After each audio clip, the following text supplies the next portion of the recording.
Voting isn't just going to the polls anymore on Election Day. Options like early voting, mail-in voting, and ballot drop boxes are available to more voters and are growing in popularity. How to Vote is a tool created by Democracy Works, and it breaks down the options your state offers by forecasting a ballot, empowering you to decide where and when to vote. Democracy works best when we all vote, but misinformation and confusion about election procedures have resulted in low voter turnout. How to Vote takes the guesswork out of the voting process. It is easy to use and helps folks from all over the country overcome many of the process barriers to voting. It is committed to helping you vote no matter what. You can use the How to Vote tool to sign up for election reminders, see what's on your ballot, get step-by-step assistance requesting your mail ballot, explore your options for returning your mail-in ballot, check your voter registration status, and find your local polling site, and make sure that you have an appropriate ID to bring with you. Decide when and where you'll vote this year at howto.vote.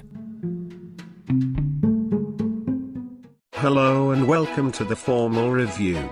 Today, we will be looking at the 2018 film, Jurassic World: Fallen Kingdom. Now sit back, relax, and enjoy the review. Hey everybody, welcome back. As always, there will be some spoilers in regard to the movie that I will be talking about today, but as always, recommend that you go watch the film first and then come back and listen to what I have to say.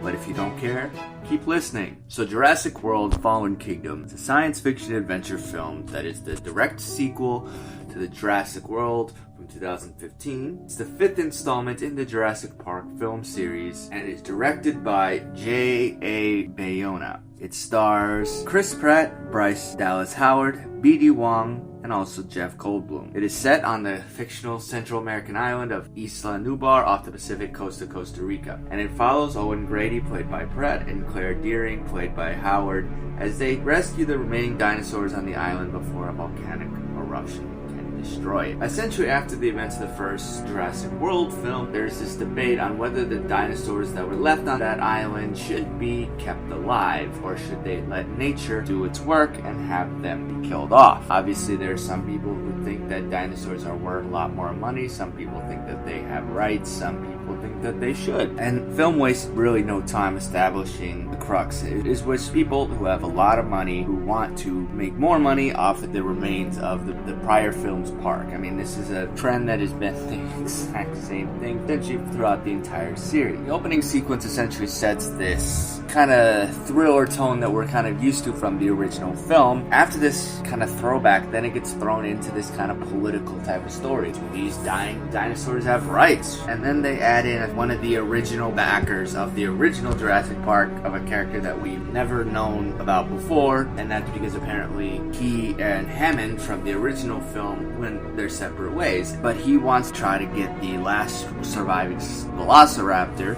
which is Blue from the Jurassic World film, who was Owen Grady's beta to his alpha. So he knows how to track her down, and there's a lot going into their relationship, which I thought was pretty interesting. I like them trying to build up this relationship. Unfortunately, this relationship falls kind of flat in the end. I think the actors are just as good as they're going to be. I like Chris Pratt. I think he does a decent job. It's not really anything different from what he's done previously, but he does an okay job. Howard, I think, is a little bit more likable in this film. I wasn't a big fan of her in the first Jurassic World film, but I think that this film works fairly well. The CGI, I think, looks pretty decent. It's nowhere near the levels of The Lost World Jurassic Park, and it's a decent popcorn flick that will keep people entertained. But honestly, it's pretty stupid and fairly boring. This film plays out almost exactly the way you're gonna think it's going to. Obviously, there's going to be a fairly bait and switch. Obviously, that these rich people are doing sketchy things behind our main character's back. In addition to that, they have a new genetic monster that is a cross between a T-Rex and a raptor. Now, this does sound, I guess, kind of cool, but then it really doesn't make for a strong enough, I guess, antagonist dinosaur, because it's in there maybe the second half of the film, and it doesn't really have any reason to be there aside from somebody just said, oh, I think that would look cool. We kind of already got that in the previous film, hence why the Indominus Rex was able to communicate with the other raptors. That was kind of the whole concept of it. Honestly, it really didn't look that much different from an actual raptor in that it just had a bigger head and I guess cool designs, but that was really it. There wasn't really much threat to it aside from the fact that, yeah, it's a dinosaur that could kill you. Whereas the Indominus Rex had a lot of threat to it because of the message that the overall film was trying to push. This one was just trying to mix up corporate greed with also animal rights, and it doesn't really know what it's trying to do. The previous film did was having to comment on greed as scientists and greed as consumers. We always want the bigger, faster things, and that works, whereas there's not really much of a message there, and the one that it has only ends up being a rehash of one that we kind of already knew, and it's not as creative. This is just a film that's kind of going off of what they had in the previous film and trying to do something new, which is exactly what The Lost World did. I mean, they just tried to bring back, and even so much they had difficulty with this. So really, it has a bunch of problems. There's not really anything going for it. And while this film, I think, does a decent job in creating a film that has decent action, has decent performances, but everything else about it is trash. It's so convoluted, and honestly, this film is bringing this franchise down into Transformers. Not to say some of the other films didn't do that already, but if you're gonna reboot a franchise, essentially, which is what they're trying to do, why would you follow the same steps as it? The original had wonder.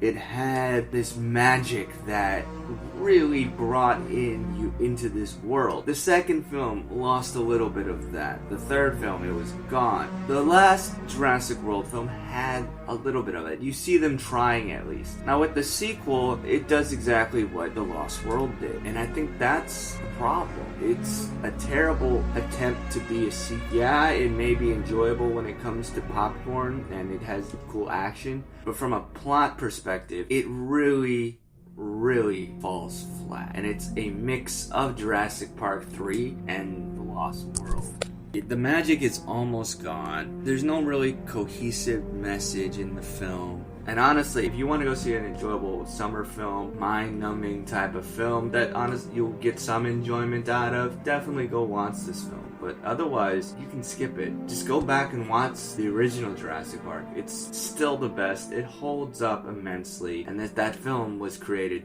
over 25 years ago. Because honestly, I would rate this kind of meh film a 2 out of 5 bow ties. Now let me know what you thought of the film.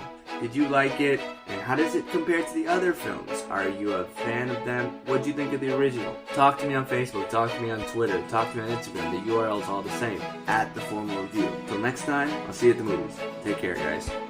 Thanks for tuning in to this episode of The Formal Review. We hope you'll join us again.